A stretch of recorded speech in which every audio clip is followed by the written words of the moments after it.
chose.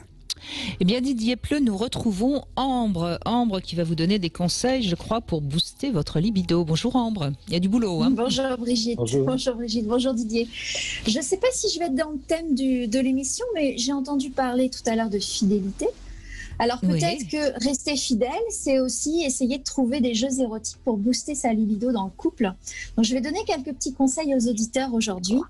Je vais essayer de réveiller leur désir, parce que si le confinement et le couvre-feu dû à la pandémie de coronavirus ont tendance à nous faire opter pour la sainte trinité qui est le plaid, Netflix et plateau repas, on peut nier cette réalité quand même que le corps et l'esprit ont besoin d'exulter. Et on est coincé entre nos murs en ce moment, donc quoi de mieux que le sexe pour stimuler l'endorphine, cette drogue de plaisir aux effets anxiolytiques, antalgiques et anti-fatigue. Ainsi, dans cette idée de booster votre libido, chers auditeurs, je vais vous proposer des jeux coquins à faire à deux. Et normalement, s'ils sont effectués avec envie, tout cela se terminera dans un cri ou des cris de plaisir. Alors le premier jeu que je vais vous proposer, je crois que Brigitte l'aime bien, non pas que j'y ai joué avec elle, mais je sais qu'elle l'a proposé plusieurs fois lors de l'émission. C'est la corbeille avec les petits bouts de papier sur lesquels on écrit des défis. Par exemple, retire ta culotte, ou dis-moi des cochonneries en me regardant dans les yeux, ou encore donne-moi des frissons. C'est le jeu parfait pour faire monter la tension sexuelle et puis pour passer du rire au drap. Voilà. Le deuxième petit jeu que je vais vous proposer, ça se passe avec de l'eau. Vous allez aller faire couler l'eau du bain, Didier, Brigitte, et puis pendant ce temps, vous allez aller chercher votre tendre et adoré, et puis vous allez vous chamailler en jouant avec des fruits, avec du chocolat, avec du coulis, de la chantilly. Vous allez vous en mettre partout, vous allez vous lécher, vous allez vous sucer, vous allez vous amuser. Bref, avec tout ce qui vous fait plaisir en bouche, et vous avez le droit au sucré, vous avez le droit au salé, et puis après, vous finissez dans le bain. Voilà, ça c'est un petit jeu aussi qui est très sympa, et quand on a une après-midi devant soi, pourquoi pas. Le troisième, je vais vous dire, sortez votre vieux trivial poussiéreux qui est au-dessus de la bibliothèque, que j'aperçois peut-être là en ce moment derrière la bibliothèque de Brigitte.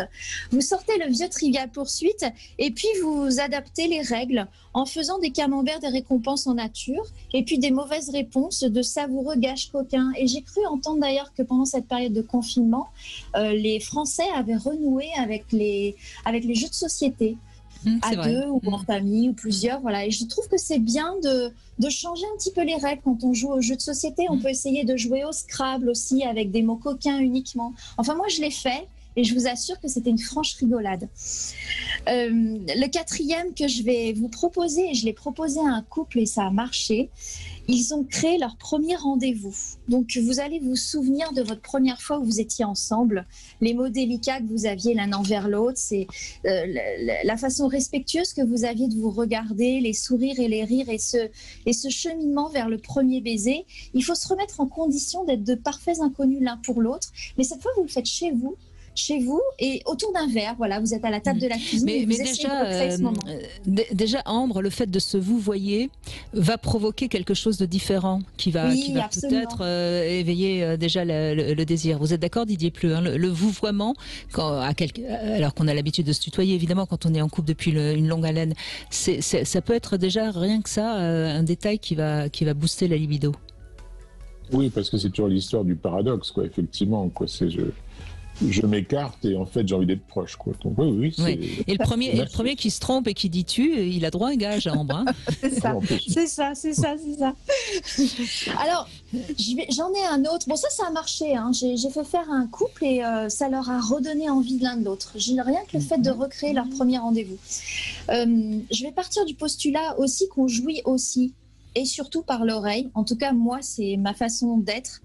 Et l'idée, là, c'est très simple. C'est vous devenez, le temps d'une petite heure, le conteur d'une histoire érotique. Et vous faites monter le désir par le simple pouvoir des mots. Alors, vous pouvez raconter une histoire érotique, mais ce qui marche aussi, c'est d'essayer de raconter un fantasme que vous avez. Peut-être c'est un bon moyen de parler de vos fantasmes justement à votre partenaire, sans toutefois être trop hard, bien évidemment. Et puis, vous pouvez aussi raconter une scène d'un film qui vous aurait excité. Comme ça, on en apprend un peu plus sur l'autre et puis ça fait monter la tension entre les deux aussi. La sixième proposition que j'ai à vous faire, qui va aller avec la 7e ou pas, c'est de vous bander les yeux, un après-midi ou une soirée pour éveiller votre autre sens, messieurs, qui est très, très, très attentif à la vue. Eh bien, si on vous bande les yeux, vous êtes un petit peu perdu à un moment donné parce que vous ne savez plus comment faire. Et en fait, c'est très excitant pour vous, c'est très excitant pour la femme aussi qui vous domine un petit peu. Et il y a une délicieuse tension érotique qui se met en place avec le souffle, les mots, les baisers, les caresses. Et la contrepartie, vous pouvez ne pas bander les yeux, mais vous pouvez aussi vous attacher au lit. Vous pouvez nouer vos poignets, par exemple, avec des foulards ou des cravates ou je ne sais quoi, la ceinture de votre peignoir, par exemple. Parce que le fait d'être attaché, c'est très excitant pour les deux, celui qui est attaché et celui qui attache. En 8e proposition, je vais vous parler du striptease et je vais parler pour les hommes parce que les hommes, je trouve, ne font pas assez de striptease. C'est très drôle, un homme qui essaye de se mettre en scène et qui essaye d'être créatif. Et je vous conseillerais aussi de prévoir une petite surprise à la fin dans votre caleçon pour faire rire un petit peu la dame qui est devant vous. Le 9e conseil, ce sera la fessée. Alors la fessée, vous avez une chaise, vous prenez une jolie tapette et puis madame, vous faites une bêtise.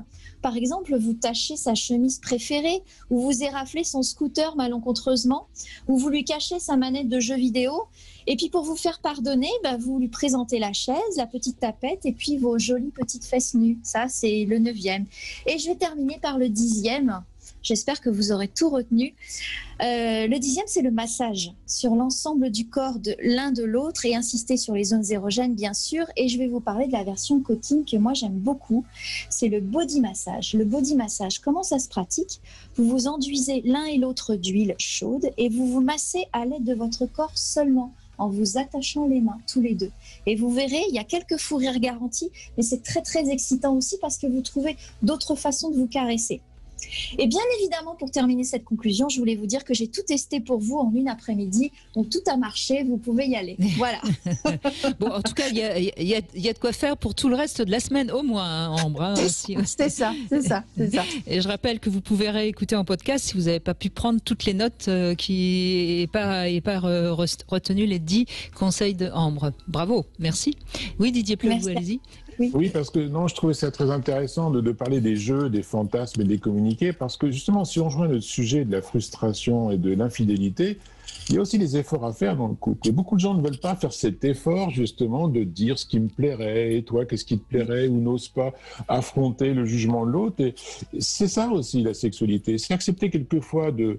On ne va pas aller ailleurs parce que c'est forcément la solution de facilité, mais on essaie de travailler, on n'aime pas ce mot-là, de travailler la sexualité dans le couple. Et les jeux dont vous parlez en font tout à fait partie. C'est-à-dire, ça veut dire, est-ce qu'on peut se parler autrement de la sexualité, non pas de quelque chose qui est naturel, qui n'est jamais à redéfinir, qui n'est jamais à restimuler. Ça, c'est du romantisme qui n'existe pas. Voilà. En jouant, on peut faire tout ça, effectivement. Tout à fait. Oui, et il faudra toujours le rappeler quand on s'amuse dans le couple, même en dehors d'ailleurs de la sexualité. Et c'est pour ça que moi je pense que même un jeu de société sans qu'il y ait forcément des gages coquins, c'est s'amuser ensemble. Et s'amuser ensemble, ça recrée quelque part du lien de toute façon. Et du lien positif. Donc c'est très très important. Merci Ambre, merci pour tout le monde. Merci à vous, au revoir.